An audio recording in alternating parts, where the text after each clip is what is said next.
সালাম সালাম হাজার সালাম। আমি নিউজ চ্যানেলে দেখলাম বাংলাদেশ গোপালগঞ্জে সেনাবাহিনীর গাড়ি ভাঙচুর এবং আগুন দেওয়া হয়েছে। সেনাবাহিনীর উপর অনেক হামলা হয়েছে এবং সেনাবাহিনীর অস্ত্র ছিনতাই করে নিয়েছে দুর্বৃত্তরা।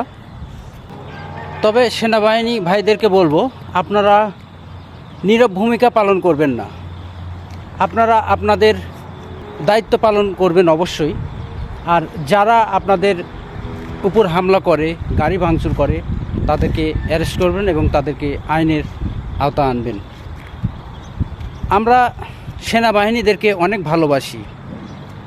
সেনাবাহিনী আমাদের দেশের সম্পদ।